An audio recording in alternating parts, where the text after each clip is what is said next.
Hello दोस्तों, आज आपका स्वागत है स्किल गणित के इस चैनल पर। और आप देखोगे कि इस चैप्टर के क्वेश्चन 10 to 15 सेकंड में बहुत ही आसानी से होने वाले हैं। और यहाँ पे देखिए, पहला पॉइंट मैंने लिखा है एप्लीकेशन ऑफ ट्रिग्नोमेट्री। एप्लीकेशन क्या होती है? किसी भी चीज़ का प्रैक्टिकल यूज़ किया जाता है उसी को क्या कहते हैं? एप्लीकेशन। अब हमने ट्रिग्नोमेट्री पढ़ी है, कॉस थीटा साइन थीटा की वैल्यूज़, डिफरेंट टाइप के फॉर्मूले, उनका प्रैक्टिकली एग्जाम्पल आप बोल सकते हो कि हाइट एंड डिस्टेंस है। किसी की हाइट निकालना, किसी के बीच की डिस्टेंस निकालना, वो कैसे करते हैं हम आगे देखेंगे। सेकेंड थिंग है, हमको राइट एंगल ट्रायंगल के बारे में थोड़ा पता होना चाहिए। जनरली ये चीज़ें पता होती हैं, लेकिन फिर भी रिवीजन के लिए मैं आपको बता देता हूँ। राइट एंगल ट्रायंगल, ये एक राइट एंगल ट्रायंगल है। राइट एंगल, ये क्या है? राइट एंगल ट्रायंगल है। क्यों है? क्योंकि इसमें एक एंगल आपका कितना है? 90 डिग्री। मतलब क्या हुआ कि किसी ऐसा ट्रायंगल जिसका एक कोण क्या हो, 90 डिग्री का हो, या एक एंगल जो है 90 डिग्री का है, वो होता है आपका राइट एंगल ट्रायंगल, या समकोण त्रिभुज भी इसको बोलते हैं। हिंदी में क्या बोलते हैं? समकोण त्रिभुज। ठीक है। तीनों कोणों की बात करूँ, कोण ए प्लस कोण बी प्लस कोण सी, ये कितना होता है आपका? 180 डिग्री होता है। ठीक है। कोण त्रिभुज की बात कर रहा है या राइट एंगल की बात कर रहा है, तो क्या होगा? एक एंगल आपका फिक्स होगा। ठीक है, वो है 90 डिग्री का। अभी हमने बी लिया है, हो सकता है ये नेक्स्ट टाइम कुछ और हो, लेकिन उससे हमको मतलब नहीं। अगर समकोण त्रिभुज है तो 90 डिग्री वाले एंगल को छोड़ के अन्य दो जो कोण बचते हैं या एंगल बचते हैं, उनका सम क्या होगा? 90 डिग्री। तो से 60 डिग्री ले लिया, तो ये ऑटोमेटिकली 90 में 60 माइनस करोगे तो क्या हो जाएगा? 30 डिग्री। ठीक है। अगर कोई बोलता है नहीं, ए ले लो 60 डिग्री, तो अगर आप ए 60 डिग्री ले लेते हो तो सी क्या हो जाएगा? 30 डिग्री, क्योंकि 90 में 60 मैंने माइनस कर दिया है ना। अगर 45 डिग्री है तो ए एंगल कितना होगा आपका? ए एंगल कितना होगा आपका? 45 डिग्री। ठीक है, क्योंकि 45 में 45 ऐड करोगे तो 90 हो जाता है। ठीक है। अब इसमें एक चीज़ और पता होना चाहिए आपको, पाइथागोरस प्रमेय के बारे में। पाइथागोरस प्रमेय, पाइथागोरस प्रमेय क्या कहती है? अगर मैं ए बी, ये लंब है मेरा परपेंडिकुलर, बी सी बेस है, ए सी आपका क्या है? कर्ण है। तो क्या बोलता है पाइथागोरस प्रमेय कि जो सबसे बड़ी भुजा अर्थात इस कर्ण का स्क्वायर, ए सी का स्क्वायर, कर्ण का स्क्वायर बराबर होता है लंब के स्क्वायर के प्लस और आधार के स्क्वायर के बराबर होता है। ठीक है। इंग्लिश में बोले तो हाइपोटेनियस का स्क्वायर बराबर होता है परपेंडिकुलर के स्क्वायर के प्लस बेस के स्क्वायर के बराबर होता है। थर्ड इम्पॉर्टेंट चीज़ है बेस को समझना। रेखा ली है और इस पे थीटा का कोण लिया है, तो दूसरी भुजा बना ली। तो जिस भुजा के आधार बना के बनाया जाता है, इसको हम क्या बोलते हैं? आधार। ये क्या है हमारा? आधार। ये हमारा आधार हो गया। ठीक है। और साथ वाली जो भुजा होगी उसको बोलेंगे कर्ण अर्थात हाइपोटेनियस। इसको क्या बोलेंगे? हाइपोटेनियस। और ये क्या होगा आपका? बेस। ठीक है। देखें फर्स्ट वाले ट्रायंगल में, देखें तो यहाँ पर थीटा एंगल दिया हुआ है। ये मुझे क्या बता रहा है कि इसके साथ वाली साइड को हम बेस लेंगे अर्थात आधार लेंगे, और उसके दूसरी साइड वाली साथ वाली भुजा को क्या लोगे? हाइपोटेनियस कर्ण लोगे, और उसकी सामने की भुजा आपकी क्या हो जाएगी? लंब हो जाएगी। तो ए हमने थीटा लिया हुआ है। तो यहाँ पर हमें क्या समझ में आया कि आपका ए बी जो है यहाँ पर क्या होगा? बेस होगा अर्थात आधार होगा, क्योंकि हमने थीटा के अकॉर्डिंग पूछ रहे हैं ना। इसी यहाँ पर क्या हो जाएगा? आपका लंब हो जाएगा। बहुत इंपॉर्टेंट है, छोटी सी बात है, समझ लें अच्छे से। ठीक है, कि हम जब भी थीटा की बात करेंगे तो थीटा के साथ की तो दोनों भुजाएं, एक बेस होगी दूसरी कर्ण होगी। कर्ण आप समझ जाएंगे जो बड़ी होगी। ठीक है, और आप उसका डायग्राम बनाकर भी उसको आसानी से समझ सकते हैं। अब यहाँ पर हमें क्या समझना है? टेबल होती है। जनरली बहुत सारे लोगों को टेबल याद होगी, मुझे पूरा भरोसा है, लेकिन अगर आपको नहीं याद है तो आप इसका स्क्रीनशॉट ले लें और उसको याद कर लें, बहुत इंपॉर्टेंट है ये। दूसरा, कुछ रेशियो समझने हैं। अगर आप इस टेबल पे ही चलो ध्यान देते हैं, पहले मैं आपको थोड़ा सा टेबल के बारे में बता देता हूँ। टेबल पे अगर आप ध्यान दें तो साइन थीटा की वैल्यू पहले आपको याद रखना है, और अगर आपने साइन थीटा की वैल्यू याद कर ली तो सारी वैल्यूज़ अपने आप निकाल उसी के अकॉर्डिंग आप कर सकते हो। जैसे साइन थीटा का 0, 1/2, 1/√2, √3/2 और 1 है, तो जस्ट इसी का अपोजिट, जैसे साइन 90 की वैल्यू 1 है तो कॉस 0 की वैल्यू 1 होगी। अब इसी से रिवर्स में चलेंगे तो सेम वैल्यू आपकी कॉस थीटा की हो जाएगी। ठीक है। टेन थीटा जो है, टेन थीटा क्या होता है? टेन थीटा होता है साइन थीटा बटे कॉस थीटा, साइन थीटा बटे कॉस थीटा होता है टेन थीटा। तो बस इन दोनों को डिवाइड कर दीजिए तो आपकी टेन थीटा की वैल्यू आ जाएगी। तो ये होगी 0 1/√3। अब ये 1/√3 से आप ऊपर वाला देखो, पहले ऊपर वाला लेंगे यहाँ पे 1, उसके नीचे वाला √3 मतलब 45 डिग्री में 1√3 और फिर इन्फाइनाइट। ध्यान रखिएगा 1/0 जो है वो इन्फाइनाइट होता है, ठीक है। तो कॉट थीटा की वैल्यू देखेंगे, कॉट थीटा क्या होता है, टेन थीटा का जस्ट अपोजिट होता है। तो कॉट थीटा बराबर होता है 1/tan थीटा, ठीक है। और इसको आप ऐसा भी लिख सकते हो कॉस थीटा बटे साइन थीटा, ठीक है। इसी तरह सेक थीटा होता है 1/cos थीटा और कॉसेक थीटा होता है 1/sin थीटा। यहाँ से आपको ये समझ में आ रहा है कि अगर मुझे साइन थीटा की वैल्यू अगर मुझे पता है तो उसके थ्रू मैं सारी वैल्यूज़ निकाल सकता हूँ। अब यहाँ पर आप देखो 45 डिग्री साइन कॉस का सेम होता है, टैन कॉट का 45 डिग्री सेम होता है, उसी तरह सेक थीटा और कॉसेक थीटा का 45 डिग्री सेम होता है, ठीक है, उसका दोनों का सेम होता है। उसी तरह आप देख सकते हो जस्ट इसका अपोजिट साइन थीटा बटे कॉस थीटा, क्या इसको अपोजिट कॉट टेन थीटा का अपोजिट कॉट थीटा हो जाएगा, सेक थीटा कॉस थीटा का अपोजिट होगा, कॉसेक थीटा जो है वो साइन थीटा का अपोजिट होगा। अब यहाँ से देखिए ये फॉर्मूले अपन ने बहुत बचपन में पढ़े होंगे, लाल बट्टे का जो हिंदी मीडियम के होते हैं, जो इंग्लिश मीडियम के हैं उन्होंने पढ़ा होगा पंडित बद्री प्रसाद हर हर भोले। तो एल का मतलब यहाँ होता है लंब, यहाँ पे एल का मतलब होता है लंब, ठीक है। ए का मतलब होता है आधार, ए का मतलब होता है आधार और ए का मतलब होता है कर्ण। यहाँ पर पी बी पी और एच, तो यहाँ से पे देखो पी मतलब होता है परपेंडिकुलर, बी मतलब होता है बेस, बी मतलब होता है बेस और एच मतलब होता है हाइपोटेनियस। अब देखिए यहाँ पे देखेंगे एल अपॉन के, इसको कैसे पढ़ोगे एल अपॉन के, इसको पढ़ोगे ए अपॉन के और इसको पढ़ोगे एल अपॉन ए। मतलब यहाँ से पहले से क्या, पहला मुझे क्या बताएगा साइन थीटा बराबर होता है लंब बटे कर्ण, ठीक है। इंग्लिश मीडियम वाले इसी को क्या लिखेंगे पी अपॉन एच, ठीक है। कॉस थीटा क्या होगा ए अपॉन के, तो इंग्लिश मीडियम वाले इसी को लिखेंगे बी अपॉन एच मतलब बेस अपॉन हाइपोटेनस। उसी तरह टेन थीटा की वैल्यू होगी एल अपॉन ए, तो इंग्लिश मीडियम वाले उसी को लिखेंगे पी अपॉन बी। और इसी से आप कॉसेक थीटा निकालो, कॉसेक थीटा जस्ट इसका अपोजिट हो जाएगा। तो कॉसेक थीटा अगर कोई बोले कितना होगा तो कॉसेक थीटा होगा के अपॉन एल। इसी तरह आप सेक थीटा की वैल्यू निकाल सकते हो, सेक थीटा की वैल्यू इस तरह करके निकाल सकते हो। इसको मैं थोड़ा यहाँ से क्लीन कर देता हूँ इसको।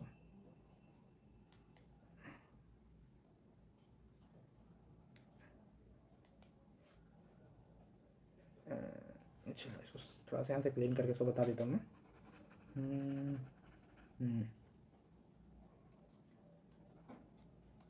ठीक है, तो कॉसेक थीटा ये हो गया, सेक थीटा जस्ट इसी का अपोजिट हो जाएगा। सेक थीटा आपका हो जाएगा के अपॉन ए, और इंग्लिश मीडियम वाले अगर इसी को लिखते हैं तो क्या लिखेंगे एच अपॉन बी, एच मतलब हाइपोटेनस, बी मतलब बेस। सेक थीटा यहाँ से कर्ण और ये आधार हो जाएगा। इसी तरह कॉट थीटा जस्ट इसी का अपोजिट हो जाएगा। तो कॉट थीटा अगर A L upon A tan theta है तो ये क्या हो जाएगा ए अपॉन एल हो जाएगा, और उसी तरह बी अपॉन पी हो जाएगा। तो ये कुछ रेशियोज थे, उसके वैल्यूज़ थे, है ना। और इसको एक बार जरूर याद कर लीजिए, बहुत इंपॉर्टेंट है और बहुत ज़रूरी है ये आपको समझना। चलिए नेक्स्ट पार्ट। दो बहुत इंपॉर्टेंट चीज़ें हैं, इसको बोलते हैं उन्नयन को एंगल ऑफ एलिवेशन, दूसरे को बोलते हैं एंगल ऑफ डिप्रेशन अर्थात अवनमन कोण। एलिवेशन मतलब एलिवेटर आप समझते हो ना, ऊपर चढ़ते हैं। तो सीधी बात है जब आप कहीं किसी एक बिंदु पर होते हैं और ये आपकी क्या हो हॉरिजॉन्टल लाइन हो गई, क्षैतिज रेखा हो गई, क्षैतिज रेखा से आप जितना ऊपर की तरफ देखते हैं, ठीक है, किस तरफ ऊपर की तरफ। ध्यान रखना उन्नयन मतलब क्या होता है ऊंचाई की ओर, उन्नयन से हम यहाँ पर निकालेंगे ऊंचाई, आप इस तरह करके याद रखेंगे इसको। उन्नयन मतलब होता है ऊंचाई की ओर। तो जब हम ऊंचाई की ओर ऊपर की ओर देखते हैं तो जिस एंगल से हम ऊपर की ओर देख रहे हैं उसी को क्या बोला जाता है एंगल ऑफ एलिवेशन। तो यहाँ पर थीटा जो है वो क्या है आपका angle of elevation, angle of elevation अर्थात उन्नयन कोण। क्या है ये उन्नयन कोण। एंगल ऑफ डिप्रेशन, डिप्रेशन का मतलब डिप्रेशन का ये होता है कि जैसे आप ऊपर हैं और देखिए एक बोलते हैं एंगल ऑफ डिप्रेशन, दूसरा बोलते हैं हिंदी में अवनमन कोण। डिप्रेशन का ही मतलब होता है नीचे और अवनमन मतलब नमन, नमन करना मतलब झुकना। तो जितना नीचे की ओर आप झुक रहे हो, ऊपर से जितना नीचे की ओर झुक रहे हो उसी को क्या बोलते हैं एंगल ऑफ डिप्रेशन। एक्चुअल में अवनमन कोण ये होता है, लेकिन आप देखो मैंने इसको भी थीटा लिखा है। ऐसा क्यों होता है क्योंकि जब दो समानांतर से रेखाएं जैसे ये पहली है ये दूसरी है, ये पहली रेखा ये दूसरी रेखा, दो समानांतर रेखाएं अर्थात पैरेलल जो लाइंस होती हैं, जो उनके बीच में अगर कोई तीसरी रेखा कट करती है तो उन दोनों के ये वाले कोण आपस में बराबर होते हैं। इसको कैसे याद रखोगे, आप ऐसे जेड बनाओ उल्टा करके और ये समझो कि देखो दो ही एंगल बन रहे हैं यहाँ पे, ये एक एंगल बन रहा है कि ये एंगल बन रहा है, तो ये दोनों आपस में क्या होंगे, बराबर होंगे। तो त्रिभुज है और इन तीन त्रिभुजों से हम तीन इंपॉर्टेंट चीज़ें समझने वाले हैं। देखते हैं, ये मेरा पहला, दूसरा त्रिभुज और ये मेरा तीसरा त्रिभुज, तीन त्रिभुज में बात कर रहा हूँ। हमें फोकस करना है केवल 60 डिग्री पर, ठीक है। अगर मैं आपको बोलूँ कि सी जो है वो क्या है 60 डिग्री, अगर सी 60 डिग्री है तो 60 मतलब 60 डिग्री है, तो इसके सामने की भुजा जो का रेशियो जो होगा वो क्या होगा, रेशियो क्या होगा, √3 डिग्री है। तो एंगल ए 60 में क्या जोड़ेंगे तो 90 डिग्री, या 90 में 60 माइनस करो तो आपका क्या हो जाएगा 30 डिग्री। अगर ये 60 डिग्री के सामने √3 है तो 30 डिग्री के सामने क्या होगा आपका 1। इसी तरह है 60 डिग्री तो सी क्या होगा, तो आप बोलिए हाँ ऑटोमेटिकली ये तो 30 डिग्री हो जाएगा, ठीक है 30 डिग्री हो जाएगा। तो 60 डिग्री के सामने हमने अभी क्या पढ़ा है, इसको अलग कर लेते हैं।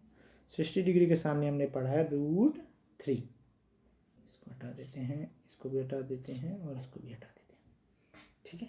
तो 60 डिग्री के सामने अभी हमने पढ़ा कि 60 डिग्री के सामने √3 है, तो 30 डिग्री के सामने ऑटोमेटिकली क्या होगा 1 होगा। अब ये 1 है, ये √3 है, तो आप पाइथागोरस प्रमेय से इसको निकाल सकते हैं। हाँ, √3 का स्क्वायर 3 हो जाएगा, 1 का स्क्वायर 1 हो जाएगा, 3 + 1 4 हो जाएगा। तो AC का स्क्वायर आपका क्या हो जाएगा 3 + 1 का रूट, 3 + 1 का रूट, तो 3 + 1 = 4, इसका रूट निकलेगा 2, इसका भी रूट हो जाएगा 2। तो ये आ गया। यहाँ से मुझे क्या रेशियो मिलने वाला है, तो यहाँ से मुझे रेशियो मिलने वाला है 1√3 2। यहाँ से भी क्या मिलने वाला है √3:1:2 है, एक ही चीज़ है, बस उसको चेंज किया गया है। जैसे 60 डिग्री के सामने का भुजा जो होगी, सामने की साइड होगी वो √3 होगी, ये आपको याद रखना है। और दूसरा क्या होगा 1 ही होगा, ठीक है। ये हो गया √3:1:2।